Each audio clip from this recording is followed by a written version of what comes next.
Bom dia, irmãos. A paz seja convosco. Hoje nós vamos falar sobre cura para a depressão. E o nosso texto básico vai ser de 1 Reis, capítulo 19. Quero ler com vocês, irmãos. Eu coloquei essas imagens só para a gente ver que a depressão ela atinge qualquer pessoa e em qualquer fase da vida também, tá? Então, pode ser crianças, jovens, pessoas de meia idade, idosos. Ela não respeita a idade, não. Ela pode atingir qualquer pessoa, de qualquer sexo e também de qualquer nacionalidade, estado civil, estado sociocultural. 1 Reis, capítulo 19, verso 1, viu? O rei Acabe contou a sua esposa Jezabel tudo o que Elias havia feito e como havia matado à espada todos os profetas do deus Baal. Aí ela mandou um mensageiro a Elias com o seguinte recado: que os deuses me matem, se até amanhã, a esta hora, eu não fizer com você o mesmo que você fez com os profetas. Elias ficou com medo e, para salvar a vida, fugiu com seu ajudante para a cidade de Berseba, que ficava na região de Judá. Deixou ali o seu ajudante e foi para o deserto, andando um dia inteiro. Aí parou, sentou-se na sombra de uma árvore e teve vontade de morrer. Então orou assim: já chega, ó Senhor Deus, acaba agora com a minha vida. Eu sou um fracasso, como foram os meus antepassados. Eu quero colocar só alguns dados para vocês, que falam sobre depressão, e são dados bastante recentes, tá? Saiu numa revista e foi colocado num site aquela revista Galileu, né, que é da Globo. Colocaram uma parte desses dados no site onde eu peguei aqui, ó, algumas coisas falando sobre a depressão atualmente. Então, só para a gente ver alguns números aqui.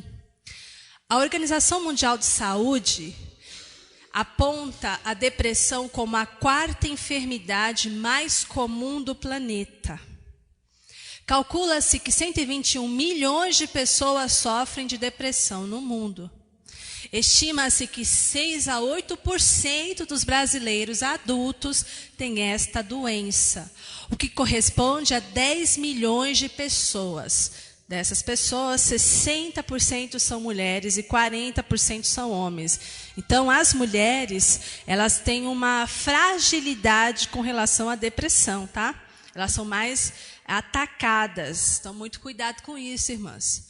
A OMS usou a mesma metodologia para avaliar as 18 nações pesquisadas, que foram divididas com acordo com a sua economia. Os de alta renda estudados são Bélgica, França, Alemanha, Israel, Itália, Japão, Holanda, Nova Zelândia, Espanha e Estados Unidos, que foram estudados para eles verem o nível de depressão que estava lá. E os de baixa e média renda, que foram estudados, são os países da Colômbia, Índia, China, Líbano, México, África do Sul, Ucrânia e Brasil. Só que no Brasil estudaram apenas a cidade de São Paulo. Nos países mais ricos, os jovens apresentam mais chances de desenvolver a doença. Os jovens são mais atacados nos países mais ricos. Já entre os países de média e baixa renda, o risco aumenta com a idade. Então, vai ficando cada vez mais velhos, são mais propensos à depressão nos países de baixa renda. Nas nações de alta renda, o principal motivo que desencadeia o problema é a separação do parceiro. Então, um simples namoro, um noivado, alguma coisa assim, pode desencadear a depressão nesses países de alta renda. Entre os países mais pobres, os motivos mais comuns para desencadear a depressão são o divórcio ou a viuvez. Independentemente da faixa de renda, As mulheres são as que mais sofrem com o mal. E aí independe se o país é rico ou pobre, quem mais quem mais sofre são as mulheres. Elas têm 2 vezes mais chance de desenvolver a doença do que os homens, de acordo com a pesquisa. Esse estudo foi publicado no último dia 27 de julho na BMC Medicine, né? nessa instituição que realmente sistematizou essa pesquisa e colocou aí para ser divulgada. Tá? Então, o que é depressão? É claro que eu vou falar aqui de uma forma muito resumida sobre o que é depressão, gente. A gente não estuda, a gente não é psicólogo ou médico para ficar falando nela cientificamente. A gente vai falar apenas mais ou menos como ela é e como ela age. Então, o que é depressão? De uma forma bastante simplificada, é quando a tristeza toma proporções muito maiores que impedem a pessoa de manter o estilo de vida do cotidiano. Então, a depressão é mais do que uma leve tristeza. A depressão, quando ela se instala, como se torna uma doença, e eles chamam de doença crônica, viu? Quando ela é uma doença, é mais do que aquela tristezinha esporádica. Ela começa realmente a afetar a vida da pessoa. Travar a vida da pessoa. A pessoa não é mais a mesma. Por que ela faz isso? Porque a depressão é uma doença que atinge o corpo todo de uma pessoa. Ela atinge não só o psíquico dela, mas o corpo também. Então, é uma doença que compromete o corpo, o humor e o pensamento. Olha como ela é terrível. Próximo. Agora eu vou colocar para vocês alguns sintomas da depressão, tá? E quem sabe você vai se identificar. Quem sabe você não teve uma depressão crônica, mas já esteve em algum estado depressivo. E olha só, o que diz aqui esses sintomas? Ó. Todos eles, não precisa viver todos eles. Mas quem tem depressão ou passa por estado depressivo tem grande parte desses sintomas aqui juntos. Ó. Os sinais de depressão incluem tristeza, apatia e inércia. A pessoa fica prostrada, né? Sem ação. Também tem perda de energia e muito cansaço, fadiga. Normalmente acompanhadas de insônia, pessimismo, desesperança, medo. Autoconceito negativo. Não foi isso que a gente viu Elias falando? Eu sou um fracasso. Eu sou um fracasso. Eu não sou nada. Autoconceito negativo, sentimentos de culpa, de vergonha, senso de indignidade e desamparo. Perda de interesse no trabalho, sexo e atividades usuais. Perda de espontaneidade, dificuldade de concentração, incapacidade de apreciar acontecimentos ou atividades agradáveis. A pessoa não acha graça de nada.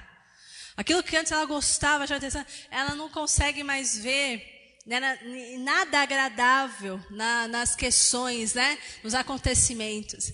E frequentemente essa pessoa também tem perda de apetite. Quem falou isso é um psicólogo cristão, um psicólogo clínico chamado Gary Collins. E aqui a gente vê aqui algumas do seu currículo, né? Ele ensinou durante 20 anos uma faculdade de psicologia, já escreveu mais de 40 livros e hoje também ele é presidente de um conselho cristão, né? Então foi ele que definiu alguns sintomas aqui para nós do que a depressão apresenta. Mesmo sendo servos de Deus e pessoa de fé, nós podemos ser atacados por depressão, mesmo sendo crente, tá? A gente pode ser atacado por depressão, sim.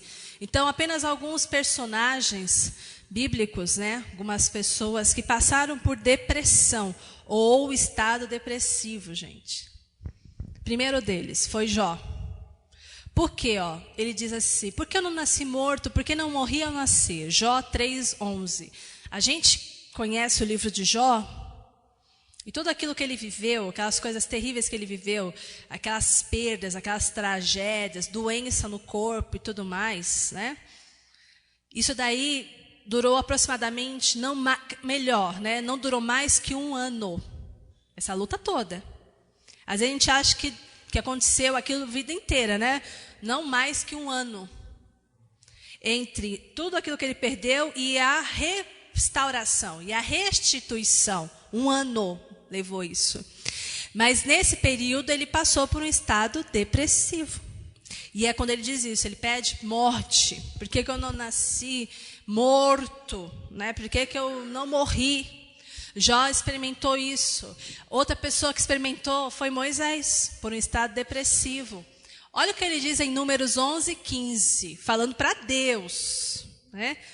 Aquele povo, né, deixou o líder depressivo. E ele diz o seguinte: se assim me tratas, mata-me de uma vez, eu te peço. Se eu tenho achado favor aos teus olhos, e não me deixes ver a minha miséria. Se eu só achei graça diante de ti, Pai, me mata. Eu quero morrer, é a melhor coisa. Isso é coisa de quem está depressivo. Outra pessoa que passou por isso foi Noemi. Porém, ela respondia: não me chamem de Noemi, a feliz. Chamem de Mara, a amargurada, porque o Deus Todo-Poderoso me deu muita amargura.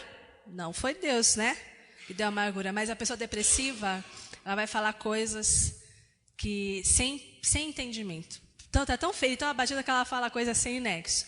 Ela quer morrer mesmo. Davi, Salmo 42:5, ele pergunta para a alma dele, das emoções dele: por que está abatida a minha alma? Por que te perturbas dentro de mim?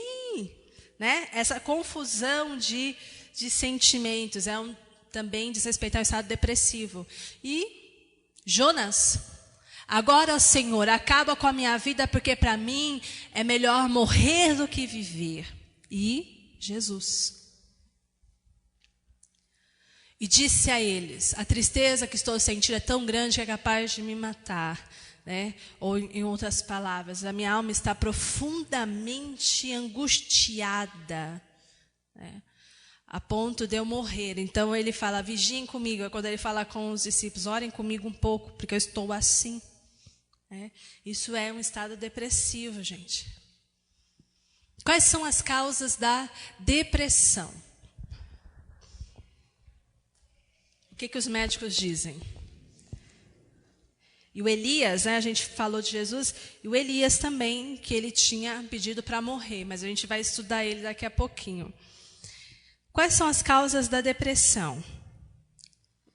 Cientificamente falando, pelos exames que são feitos nas pessoas, a ciência chegou a uma sentença, né? Que pessoas têm tendência a ser mais depressivas que outras. Isso é como se levasse uma carga genética mais propensa. Como a ciência fala que tem pessoas que têm uma carga genética mais propensa para ser viciado em qualquer coisa. Pode ser bebida, pode ser crack, lá o que for. Por quê? Eles explicam assim: tem gente que fuma e não fica viciado, mas tem pessoas que se fumarem uma vez só já fica. Se beberem uma vez só, é um prazer tão grande que ele sente que não precisa muito, é uma vez só, vai bastar. E a gente sabe que também isso tem todo lado espiritual, né? Mas cientificamente falando, tem pessoas que são mais propensas a ter depressão. Por isso que muitos médicos perguntam: na sua família tem alguém que já passou por depressão? Porque geralmente tem. Então, às vezes é a segunda geração, já a terceira geração que já tem depressão. Então, isso é um fato científico. O que leva também à depressão, muitas vezes, é o tipo de personalidade que uma pessoa tem. Que personalidade é essa que é propensa à depressão? Aquelas pessoas que são muito perfeccionistas. Gente muito perfeccionista, tome cuidado. Porque pode, sim, desencadear depressão. Porque essas pessoas que têm essa personalidade, elas não admitem falha, não admitem erro, nem em si mesmo e nem nos outros. E aí, minha gente, olhando para as pessoas ao redor, olhando para este mundo, você não aceita, você é intolerante com os erros, você vai cair em depressão profunda mesmo. Porque você vai achar que não tem sentido, nada vale a pena, ninguém presta. Tudo que você faz ainda não vai superar, não vai melhorar. Então vai entrar em depressão mesmo. Gente intolerante, não pode. Salomão se tornou também um perfeccionista, e é ele que vai dizer também, tudo é vaidade, tudo é correr atrás do vento. Então, muito cuidado com ser intolerante. Outra causa de depressão é viver, situações trágicas, pessoal. Situações frustrantes ou traumatizantes. Foi frustrado em algum sonho? Teve um casamento frustrado? Um sonho profissional frustrado? Perdeu alguém? Pode gerar depressão. Uma pessoa morte de uma pessoa querida, um divórcio, desemprego, muitas vezes são os causadores de uma depressão. Outra causa, devido a algum uso de medicamento. Como essa doença ela mexe tanto no psíquico quanto no corpo, às vezes algum medicamento que a pessoa toma, ela desequilibra quimicamente com relação aos seus hormônios. E aí pode baixar aqueles hormônios que dão mais energia, que dão mais sensação de prazer, e o outro que não consegue equilibrar essa sensação pode desencadear a depressão. Ele coloca aqui, quantidade de serotonina e noradrenalina. Quando há desequilíbrio nesses hormônios, principalmente nesses, os neurotransmissores responsáveis pela comunicação dos nossos neurônios ficam comprometidos. Então, o cérebro não consegue identificar se aquilo é uma situação para ele reagir, se é uma situação para ele se conter, se é uma situação para ele se alegrar. Então, desequilibra quimicamente o nosso corpo. Alguns medicamentos e pode causar depressão. Outra causa aqui, excesso de trabalho. O estresse no trabalho, uma agenda muito lotada, onde não dá tempo para a pessoa nem dormir, onde não permite que a pessoa tenha um tempo para ficar em silêncio, quieto, descansar um pouco, com certeza vai gerar estresse também. Tá? Então, esse negócio de ficar, aquela coisa corrida, aí vem irritação, vem nervosismo, vem ansiedade. Você não tem aquele tempo para descansar, você deita na cama, fica pensando no que vai fazer amanhã, porque tem isso para fazer, tem que ir lá não sei aonde. Isso vai deixando você com insônia, vai deixando você mal, vai deixando você angustiado, e isso pode causar depressão. Então, excesso não é bom, excesso em nada. Nem de falta de ocupação e nem de muito trabalho. Isso deixa a gente doente. Pode causar depressão também. Tá? Outra causa é a crise existencial, que eu acho que, para mim, é uma das primeiras coisas que eu pensaria para causar depressão. Quando a pessoa ela reflete sobre a sua vida e, de repente, não sabe qual é o teu propósito. Eu estou aqui para quê? Estou aqui só para cuidar de filho? Estou aqui só para trabalhar para caramba, para dar dinheiro para minha mulher, para meus filhos no final do mês, sabe? A minha vida é só isso. Poxa, eu já estou com 40 anos, não consegui fazer as coisas que eu queria. Essa semana não, antes de ontem, uma amiga minha do colégio me achou no Facebook, E eu achei tão interessante que ela está com uma filha com 14 anos, agora, da mesma época que a gente estudou junto. Eu falei, nossa, como passa rápido. Parece que a gente tinha 14 anos ontem, ela já está com uma filha de 14. E aí eu falei, nossa, que legal que eu te encontrei aqui, que você me encontrou e tal. E eu vou responder uma mensagem que ela me mandou lá. Então, fiquei pensando, eu vou perguntar para ela como é que ela está, onde ela está morando, o que ela está fazendo. Aí fiquei pensando, será que ela conseguiu fazer aquilo que ela imaginava aos 33 anos? Como eu me faço essa pergunta. Estou com 33 anos, eu estou aonde eu queria, eu consegui realizar os meus sonhos, eu estou muito feliz com a minha vida, mas tem gente que não. Gente que não está feliz, fala, poxa, daqui a pouco eu vou completar. Minha mãe, quando completou 50 anos, ela falava assim, nossa, eu tenho meio século, Isso é muita coisa. Então, sabe, minha mãe já tem 57. Nossa, mas o que eu fiz na minha vida? Não viajei, não tive a profissão que eu imaginava. Quando eu era criança, eu queria ser aeromoça. Nossa, nem viajei de avião até hoje. Então, isso gera crise existencial. Quando a pessoa para, reflete, Fala, não gostei. E pior, quando ela acha que não tem jeito. E ela se entrega e fala assim, é isso aqui mesmo. Né? Não pode. Então, a crise existencial, quando a pessoa reflete sobre o sentido da vida, e ela acha que ela não chegou no ponto que ela queria, tem gente que até se suicida por causa disso.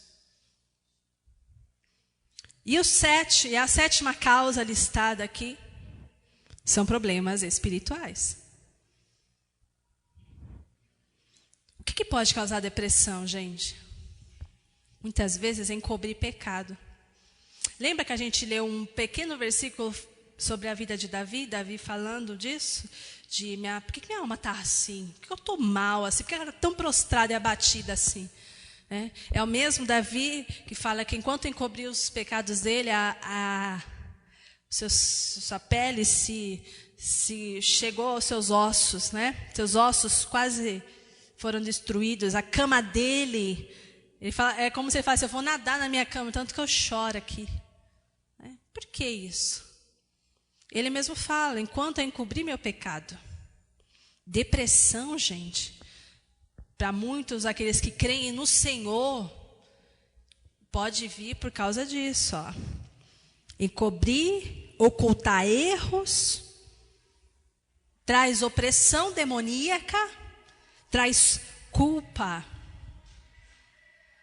E é um dos sintomas que a pessoa tem quando está depressiva. Sentimento de vergonha, sentimento de culpa. Sou mal, autoconceito negativo, senso de indignidade. Eu não presto mesmo. Eu nem vou orar a Deus porque eu não presto, porque eu não tenho jeito. Encobrir pecados traz depressão também. Agora, analisando a vida do Elias. Especificamente Elias, que estava nesse estado depressivo. Quais serão as causas que o levaram à depressão? E a gente vê todas essas causas no texto aqui. Primeira coisa que fez Elias caminhar, ser atacado, acabar sendo derrotado por um tempo pela depressão, foi o cansaço físico. Aonde está isso? Em 1 Reis 18, 46, ele fala assim... E a mão do Senhor estava sobre Elias, o qual cingiu os lombos e veio correndo perante Acabe até a entrada de Jezreel. Essa atitude de Elias de correr na frente do rei Acabe. A rei Acabe andava com carro, né, gente? Ele correu tanto que ele chegou antes dele, em outra cidade. Ele tinha acabado de enfrentar os 450 profetas de Baal. E os outros 400 de Azera, sei lá o que, lá outro Deus, no Monte Carmelo. Houve fogo dos céus, houve toda aquela demonstração de poder de Deus. Ele desce do Monte sai correndo. Que adrenalina, né? Que ele já tinha passado ali. Que ele era humano, gente. Não imagina o impacto, né? Imagina todo Israel olhando aquilo, imagina a opressão demoníaca ali. E ele confiando no Senhor e mandando, traz água, enche aqui o altar, desce, pega mais água, enche o altar, desce, pega mais água, enche o altar. E agora ele ora, fogo do céu, mata os profetas. Depois desce correndo na frente de Acabe para chegar a Jezreel primeiro. Cansaço, gente. Ele era vaso de barro. Imagina um dia desse, né? Então, olha o que estava... Excesso de trabalho provoca o estresse. Claro que o profeta estava muito cansado com toda aquela excitação do Carmelo, com toda aquela alvoroço do Carmelo. Então, primeira causa. Uma outra causa aqui, que provoca depressão em qualquer um, é a carência de simpatia. Ele fala, lá no capítulo 19, no versículo 14, que ele ficou só. Ele está falando para Deus isso daí. Eu estou só. Todos os outros morreram. Eu estou só. Eu não tenho ninguém comigo. Não tenho nenhuma viva alma para ficar do meu lado aqui. Nem o Geás estava com ele ali. Nem o Geás era do Eliseu. Não tinha nenhum ali com ele. Nenhum servo ali com ele. Não tinha ninguém. Não tinha nenhum profeta amigo com ele. Cadê a mãe dele, pai dele? Cadê os primos dele? Cadê o irmão da igreja? Não tem ninguém. Cadê um pastor para ele? Não tem ninguém. Gente, solidão. A solidão da posição do Elias, o profeta Elias, era chocante. O ministério dele foi muito grande, muito poderoso, mas a solidão dele também era chocante. Isso causa depressão também, se a pessoa não cuidar. Vivendo a sós com as suas meditações, ele sentia falta de amigos, ele sentia falta de um apoio humano. Às vezes, só para a pessoa estar de um lado, não é confortante? Olha, às vezes tem mãe, tem pai que briga com os filhos pra caramba, sabe? Essa criança não para, sabe? Esse homem quando está em casa fica me pedindo as coisas o tempo todo, quer comer toda hora, sabe? Quer que eu leve cerveja para ele, não me deixe em paz um minuto. Né? Mas tem mulheres que quando ficam sozinhas falam assim, nossa, marido foi fazer alguma coisa, os filhos foram passear, fala, nossa, fiquei o dia inteiro sozinho em casa, mas não é o que você queria? Que às vezes fica assim, sem paciência com todo mundo, que casa cheia, que casa bagunçada, que casa barulhenta. E quando ela fica sozinha, ela fala, poxa, ela quer brigar, entendeu? Ela quer ter alguém, pelo menos, para brigar.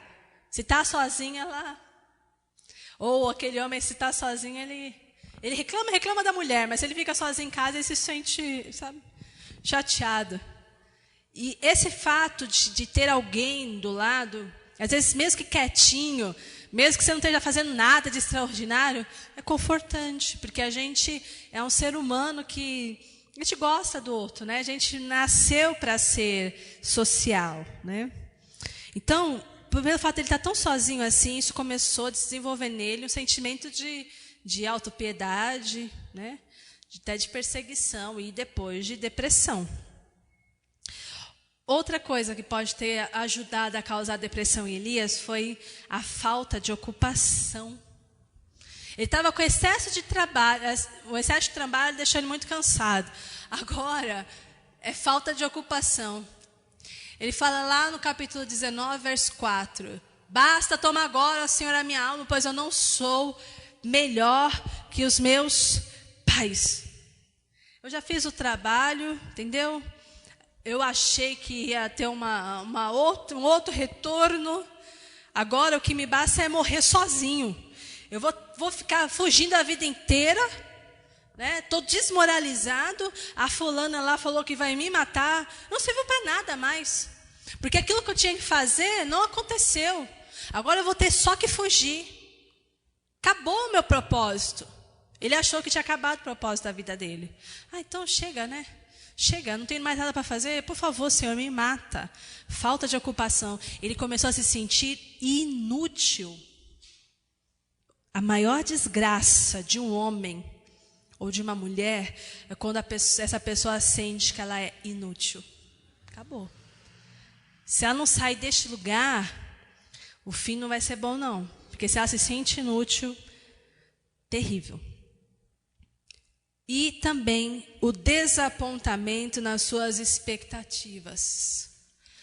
Acabe fez saber a Jezabel tudo quanto Elias havia feito e como matar a todos os profetas à espada. Então Jezabel mandou um mensageiro a Elias a dizer-lhe, façam-me os deuses como lhes aprouver, se amanhã a estas horas não fizer eu a tua vida como fizeste a cada um deles. Qual era? O que será que Elias esperava no Carmelo, gente? O que eu e você esperávamos, como servos de Deus.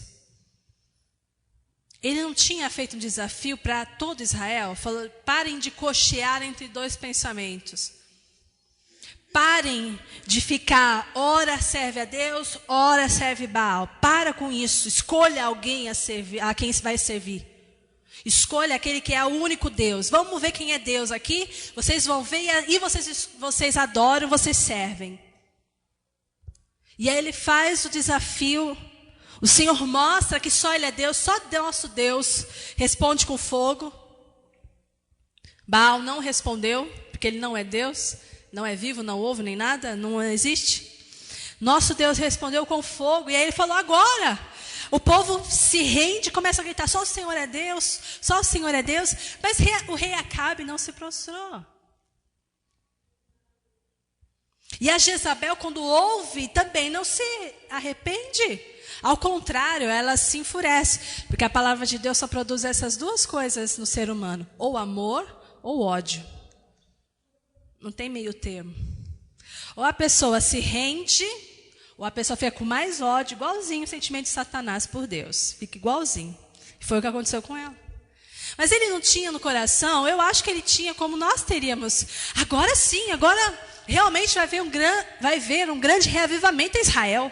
Agora o rei, que era para ser uma autoridade de Deus ali, agora o rei viu, mesmo ele vendo que só o Senhor é Deus, mesmo assim ele não se prostrou.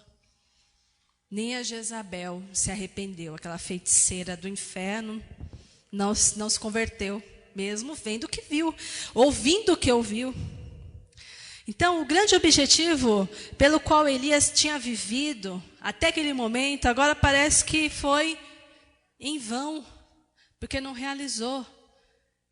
Ele fez fogo descer do céu, mas mesmo assim, aquelas pessoas não se arrependeram. Os profetas de Baal foram todos mortos. Jeová foi reconhecido a uma só voz. A adoração ali, a falsa adoração, foi destruída, né? Os profetas foram mortos, os ídolos ali foram destruídos, mas a transformação de Israel, que deveria acontecer primeiro pelo rei, primeiro por Acabe e por todo o povo, para se manter, né? O povo reconheceu, mas o rei não reconheceu, nem a rainha. Eles iam levantar tudo de novo, concordam? Eles iam ungir outros falsos profetas, ia continuar.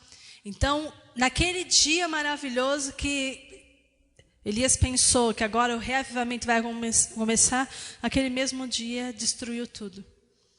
O sonho dele, as expectativas dele não se cumpriram. Quando a gente é desapontado nas nossas expectativas, muitas vezes a gente pode ser atacado por depressão, sim.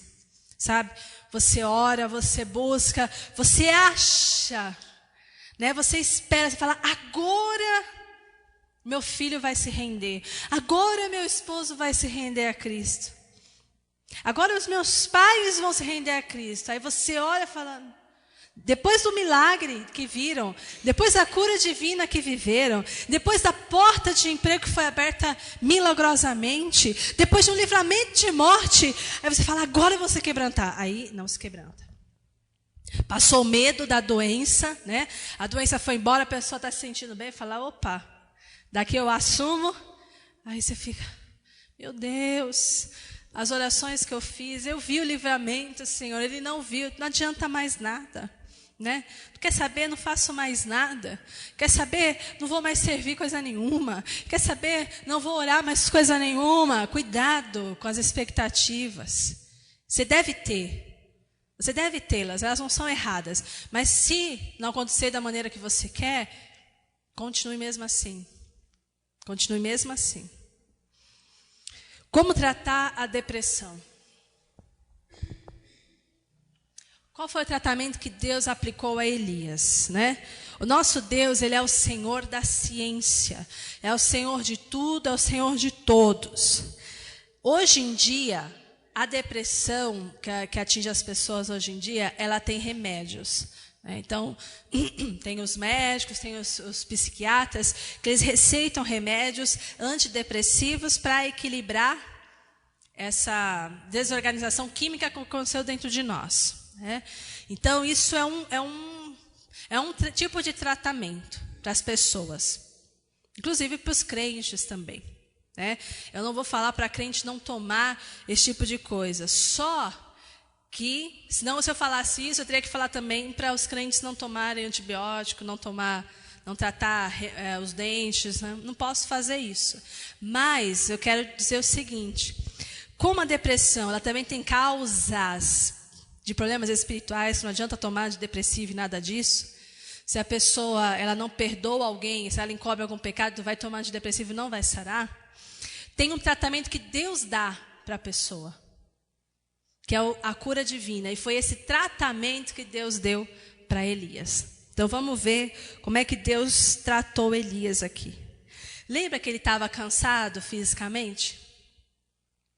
muito exausto fisicamente, o que Deus fez? Tratou-o fisicamente. Olha que coisa mais maravilhosa.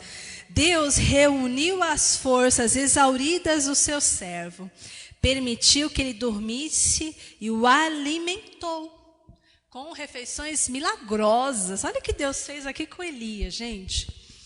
Deitou-se e dormiu debaixo de um zimbro, numa árvorezinha. Eis que um anjo tocou e lhe disse: levanta-te e come. Olhou ele e viu junto à cabeceira um pão cozido sobre pedras em brasa e uma botija de água. Comeu, bebeu e tornou a dormir. Voltou segunda vez o anjo do Senhor, tocou-o e lhe disse: levanta-te, come, porque o caminho te será sobremodo longo. Levantou-se, pois, comeu e bebeu, e com a força daquela comida, caminhou 40 dias e 40 noites até Horebe, o monte de Deus. Que coisa mais maravilhosa. Lembra que o Elias estava sozinho? Mesmo que você esteja sozinho, você precisa de um tratamento físico, por exemplo. Não é nada espiritual, é físico. Deus fez um anjo fazer isso. Ele comeu um pão mesmo, não era um pão espiritual, era um pão mesmo. E bebeu uma água real.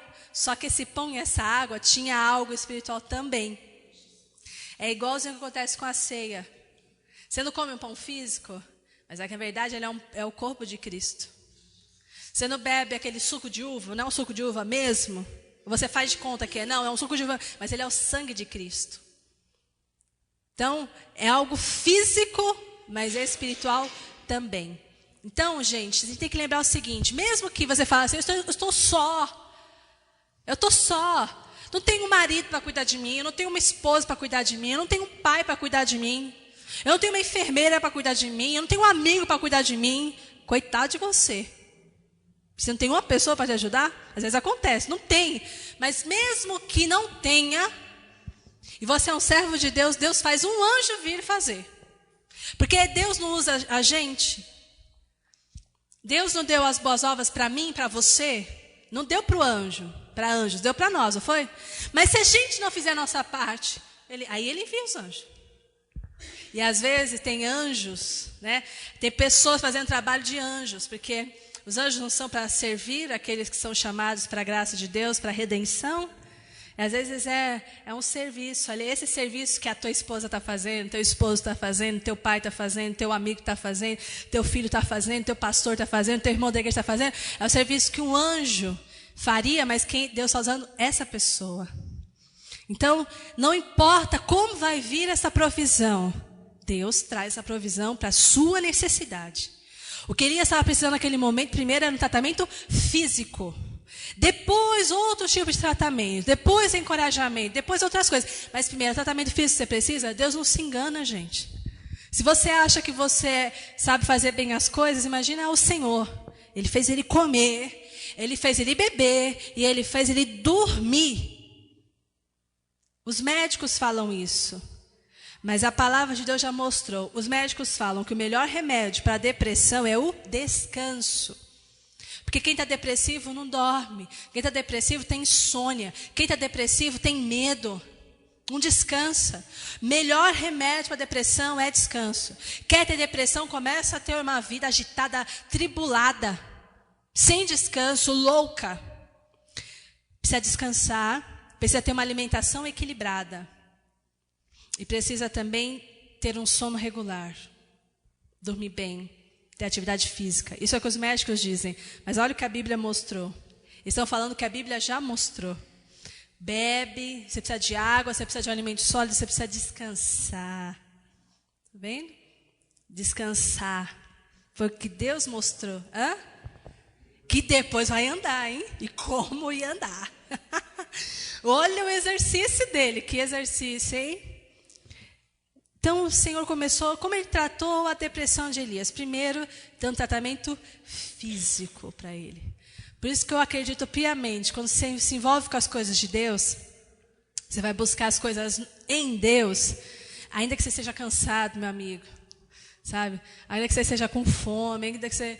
Olha, se você crê, Deus tira a tua fome, Deus renova as suas forças de forma milagrosa. Outra coisa um segundo passo que Deus deu no tratamento de Elias foi permitir que Elias desabafasse. Pode falar, Elias, que eu aguento. Eu não vou ficar chocado com as coisas que você vai falar. Pode falar. Fala aí para mim o que você está sentindo. Elias, o que você está fazendo aqui? O que você está fazendo aqui, Elias?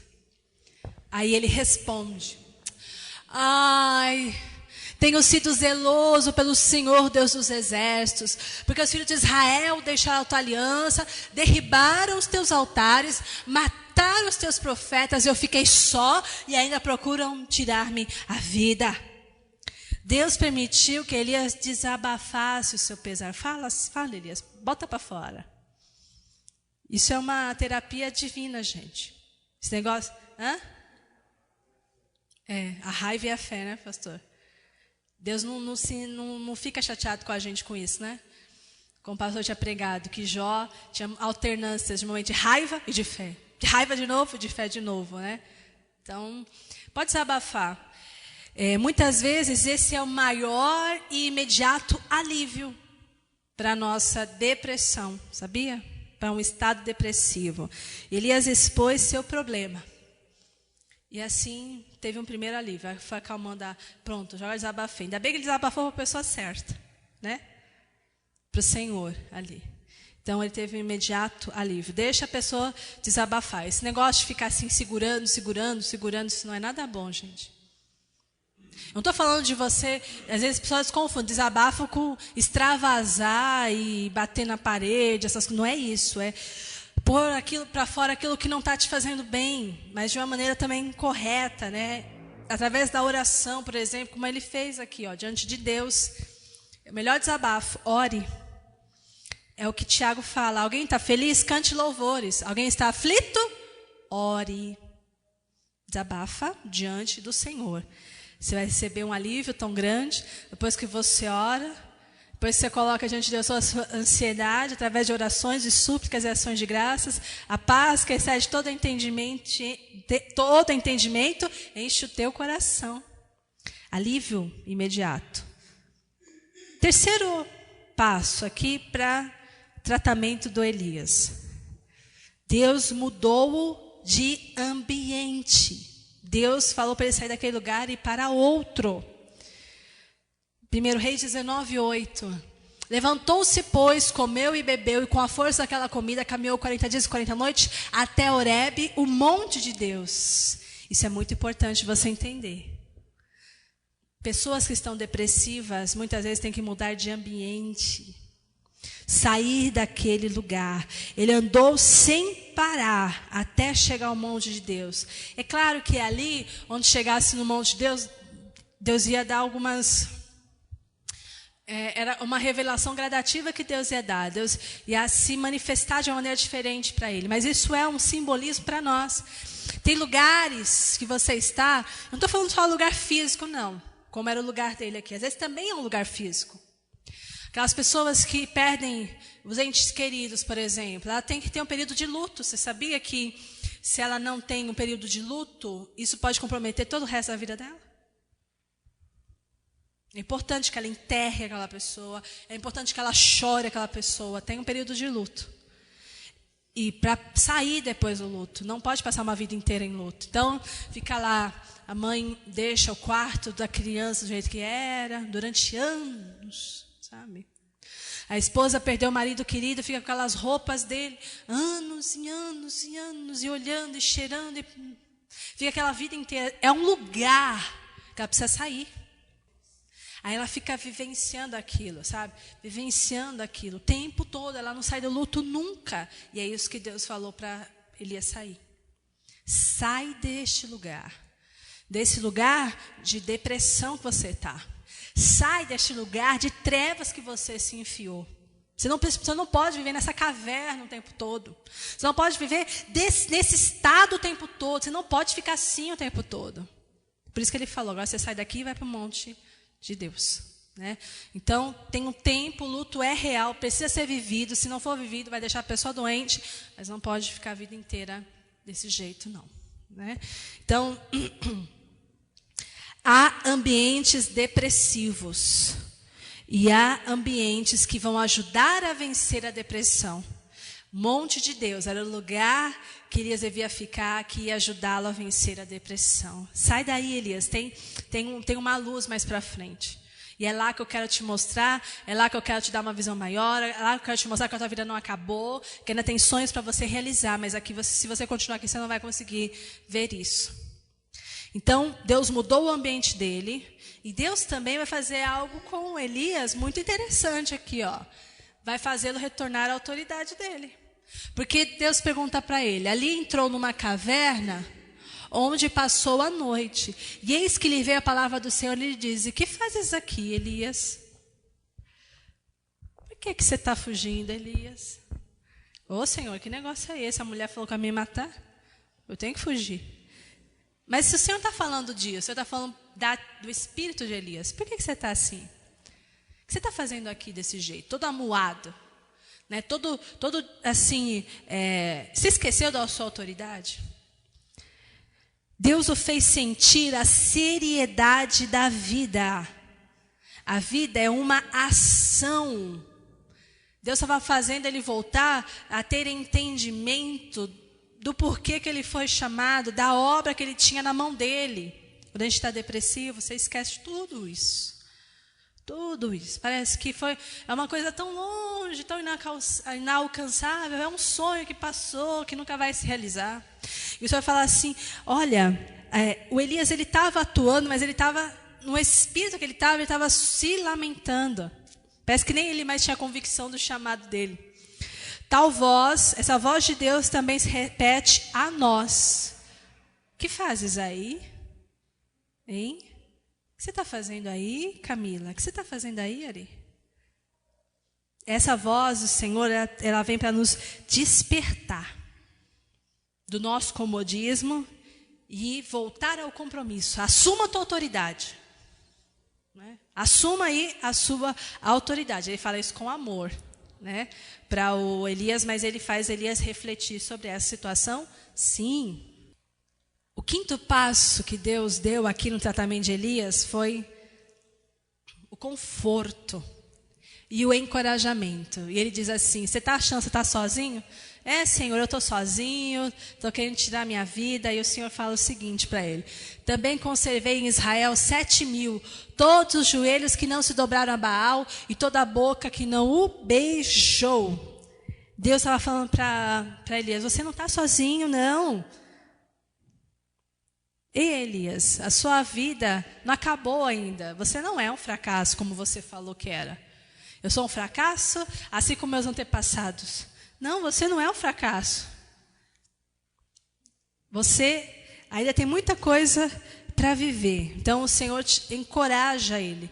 Mostra para ele a realidade. Você não está sozinho. Quem sabe vocês até se encontrem daqui a algum tempo. Mas tem 7.000 como você. 7.000, não é 7 pessoas, 7.000, que também tem um coração voltado para mim, que também não se dobraram diante de Baal e nem beijaram a Baal. Isso é um conforto para Elias, eu não estou sozinho. E o encorajamento para ele também é o quinto passo para o tratamento da depressão. Sexto passo, olha que coisa bonita que Deus faz com Elias aqui, ó. Terapia ocupacional, não é bonita essa palavra? A gente fala assim, eu vou fazer terapia ocupacional. Deus faz isso com a gente, quando Ele nos dá alguma missão. Poxa, a gente tem a mais nobre, mais bela, todas as ocupações dessa terra, que é a missão que Deus nos dá, ó. Deus deu mais um trabalho para Elias fazer. Ele diz o seguinte, lá no capítulo 19, verso 15. Disse-lhe o Senhor, vai, volta ao teu caminho para o deserto de Damasco, e chegando lá, unge a Azael, rei sobre a Síria, a Gel, filho de Ninse, ungirás rei sobre Israel. O Acabe aí já perdeu a cabeça, hein? Acabe aqui já era. Tá vendo? Deus já mandando ungir outro rei. O Acabe perdeu a vez dele. Perdeu a oportunidade dele. E também ungirás Eliseu, filho de Safate, de Abel Meolá, ungirás profeta em teu lugar. Quem escapar à espada de Azael, Gel matará. Quem escapar à espada de Gel, Eliseu matará. Pessoal, Deus deu mais trabalho para Elias fazer. Estou sentindo um lixo, estou sentindo um nada. Meus sonhos foram todos para água abaixo, eu não presto para nada, eu quero mais é morrer. Melhor que eu morra. Aí você fala, calma aí, meu filho, tem muita coisa para fazer ainda. Deus deu mais trabalho para ele. Ungir outros, pelos quais os propósitos de castigo e a instrução do Senhor seriam efetuados. A melhor inspiração de Deus para nós, em horas de depressão, é receber mais responsabilidade das mãos de Deus. E assim, quando a gente recebe mais responsabilidade da mão de Deus, a nossa vocação é renovada. Aí você fala assim, Senhor, eu não posso. Deus pega e fala assim, vai lá e faz isso. Ai, Senhor, eu não aguento. Chama outro. Hã? Não vou falar mais nada, não vou falar mais nada. Eu não falo mais nada. Mesmo que Deus coloque na minha boca, eu não falo. Ele chegava e falava. Então você fala assim, ai, eu estou quebrado, eu estou doído, eu estou me sentindo sozinho, estou me sentindo um lixo, eu estou até com dúvida do meu chamado. Porque minhas expectativas foram frustradas. Quando eu acho que eu ia salvar essa pessoa, quando eu achei que ia batizar essa pessoa, quando eu achei que essa pessoa ia se firmar na rocha, essa pessoa foi embora. Eu sou um lixo, eu não consigo convencer ninguém.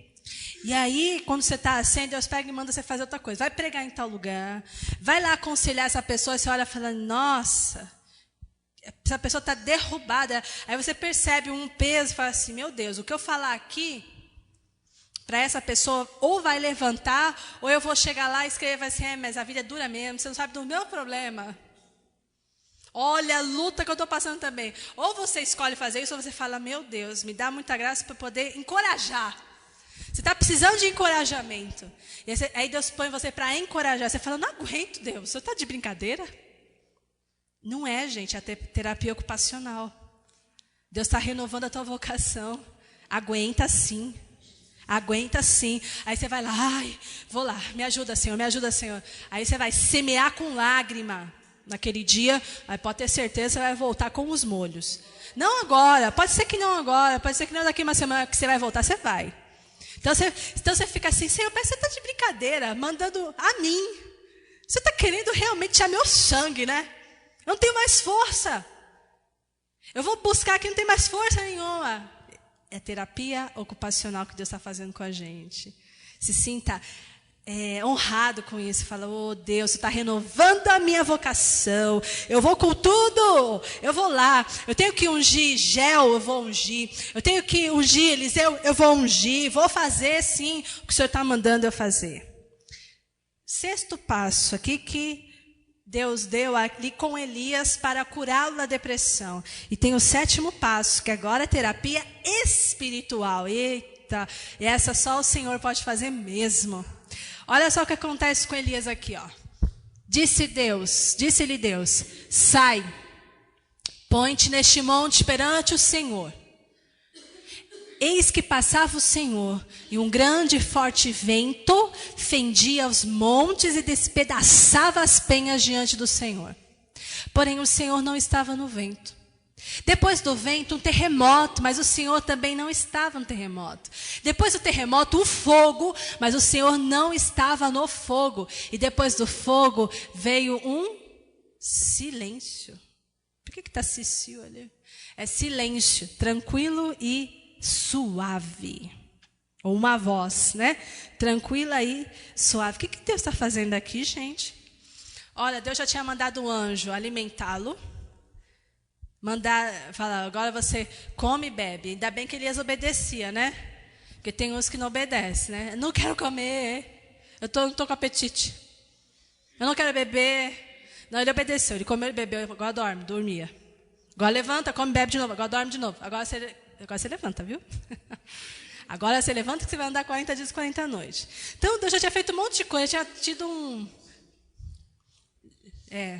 tinha tido uma conversa com ele, tinha encorajado Elias, tinha falado para Elias que tinha mostrado a verdade para ele, que tinha mais 7.000, que ele não estava sozinho. Eu tinha dado uma terapia ocupacional para ele, um novo trabalho, mais trabalho. E agora o Senhor está mexendo no sobrenatural, no desânimo ou depressão. Elias precisava que a visão dele de Deus, que a visão dele a respeito do Senhor fosse renovada. Silêncio com S. Deus se revelou a Elias de uma forma muito impactante, através de manifestações da natureza, né? Mas ele sabia que eram manifestações sobrenaturais. Você está precisando de um choque desse? Está precisando de um impacto desse? A gente precisa, gente, para a nossa visão ser renovada. E Deus fez tudo isso. Se ele precisava de alguma coisa no corpo, Deus permitiu. Se ele precisava desabafar para a alma dele ser um pouquinho mais aliviada, Deus permitiu. Deus tirou ele do lugar da depressão e colocou num lugar onde ele poderia ter mais alegria. Deus fez ele com todo amor e cuidado. Deus o fez lembrar da autoridade. Porque, gente, cuidado com isso. Às vezes a gente fala assim, essa pessoa está depressiva, essa pessoa não levanta, essa pessoa está prostrada, eu vou falar um monte para ela para ver se ela acorda. Não é isso que Deus fez com ele, hein? Porque Deus, com todo o cuidado, falou assim, Elias, o que você está fazendo aí? Elias, você tem um chamado. Com amor e cuidado, né? Chegava assim, chega disso, seu marido já morreu há 20 anos atrás, você está assim, ainda levanta. Não é isso. Você tem ainda filho para cuidar, para com isso, sai daí. Cuidado. Encorajamento se faz com amor. E chamar a pessoa que está depressiva, não estou falando de outras áreas não, a pessoa está sem vergonha, a pessoa, né? Igual uma vez, eu vi um testemunho de um pastor dizendo que tinha uma mulher, de tempos em tempos, ela chegava no gabinete e falava assim, pastor, ora por mim, porque eu tenho um vício, eu não consigo pôr roupas muito sóbrias. Eu gosto de pôr roupas assim, mais, provocantes. Né? Quando eu vejo, pastor, eu já saí com um decote, já saí com uma saia curta. E aí o pastor, numa primeira vez, tá bom, vou orar por você. Aí eu orava e tal. Aí depois ele via na igreja a mulher com aquelas roupas tudo, né, insinuante na igreja de novo. Aí ela vinha, pedia, ele... irmã, eu vou orar de novo com a senhora, mas a senhora precisa fazer uma força, né? Na terceira vez que ela chegou, falando disso, né, com o decote no umbigo, ele falou assim, quer saber de uma coisa? Se a senhora não quiser parar de usar essas roupas, a senhora não para de usar, mas a senhora vai para o inferno desse jeito. A senhora quer ir para o inferno. Né? Então, tem coisas assim que... Tem gente que é sem vergonha mesmo, tem gente que, parece que quer te provocar. Mas quando as pessoas estão depressivas, ou no estado de depressão, não é assim que funciona. Tá? Então, a gente tem que ter muito amor, muito cuidado mesmo, muita misericórdia, que a pessoa está fraca. Né? Não é questão de um pecado deliberado apenas, às vezes ela está encobrindo, mas ela está dominada, está abatida, está enfraquecida. Então, é hora de alguém suportar os fardos uns dos outros. Lembra que a gente já estudou sobre isso? Esse é o momento de você levar o fardo dela, tá? E ajudar e chamar a autoridade, se Deus assim o fizer falar para a gente fazer, mas sempre com muito amor. Não ficar ofendendo a pessoa e humilhando a pessoa, porque senão isso não vai ajudar em nada. Então, ele fez o Senhor trouxe ele à autoridade, fez ele retornar à autoridade, deu encorajamento e conforto para Elias, fez uma terapia ocupacional com Elias, deu mais trabalho, renovou a visão de Elias através de uma revelação sobrenatural, impactante, o poder de Deus sendo demonstrado para Elias. E eu quero dizer para vocês que Elias, ele é um herói da fé para nós. Ele está lá na Galeria da Fé, em Hebreus 11. Ele fez coisas sobrenaturais tremendas. Ele não era só um profeta, ele era uma profecia. Ele mesmo era uma profecia, assim como João Batista. né? Poder de Elias, Jesus viria no poder de Elias, que significa o poder de Deus. Derivação, a etimologia do nome Elias é Eliá, né? Poder de Deus. Ele era uma profecia, mas ele era um vaso de barro. Segundo aos Coríntios 4:7, diz assim, que a gente temos, porém, esse tesouro em vasos de barro, para que a excelência do poder seja de Deus e não de nós. Ele era mesmo o herói da fé, uma pessoa digna de admiração, mas ele era também humano, ele também era vaso de barro, ele também tinha um coração, ele também tinha emoções, ele também tinha sentimento muitas vezes de perseguição, sentimento de se sentir sozinho, que é vaso de barro. E a gente tem que lembrar dessas coisas.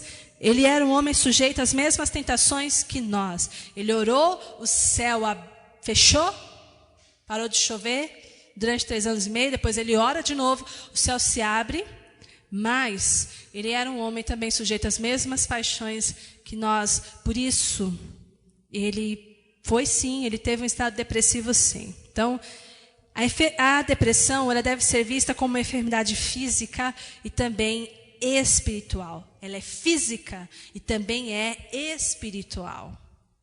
Se física, se a pessoa teve uma depressão por causa de um medicamento, alguma coisa, ela deve sim ser encaminhada para um médico especialista. Mas, se a depressão dela é ocasionada por pessoas que meu pai teve, meu avô teve, não sei quem teve, e ela percebe que isso daí é como se fosse uma predisposição genética, ou é algo que ela sabe que é um pecado que ela não confessou, ela precisa ser curada pela palavra de Deus.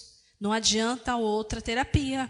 Ela vai precisar ser curada pela palavra do Senhor. A pessoa mais santa, mais fiel, mais forte, ela pode, em algum momento, se estiver com alguma fraqueza, alguma coisa não trabalhada, ela pode ser atacada por depressão, sim. Se ela passa por uma tragédia, isso pode acontecer com ela. Se ela passar por alguma frustração, algum sonho, ela pode sim ser desencadeado também. Então a gente tem que saber que o Senhor, Ele está sempre querendo nos curar. Então, seja qual for o momento mais difícil que você possa viver na sua vida, a gente não pode dizer que a gente está isento de passar por tragédias, passar por frustrações ou enfermidades. A gente não está isento disso não. Quando a gente estiver aqui nessa terra, a gente está suscetível a essas situações, mas tem jeito, né? Tem jeito. O Senhor, Ele pode nos curar, Ele está conosco, Ele deseja nos curar da depressão também. Amém? Ministra conforto, ministra terapia ocupacional, Ele ministra encorajamento, Ele nos alimenta, Ele nos sustenta com a sua destra fiel. Amém? Vamos orar? Pai, em nome de Jesus, eu quero entregar ao Senhor esta aula. Eu sei que quem está me ouvindo, Deus, nessa hora, pode receber neste momento a tua unção que liberta, Deus. Em nome de Jesus, que aqueles que me ouvem e estão no estado depressivo, se deixem trabalhar pelo Senhor, aceitem o teu tratamento, porque se eles aceitarem, Deus, eles vão ser verdadeiramente curados e libertos da depressão. Eu oro, Deus, e te agradeço desde já pela libertação dessas vidas, Pai, em nome de Jesus. Amém.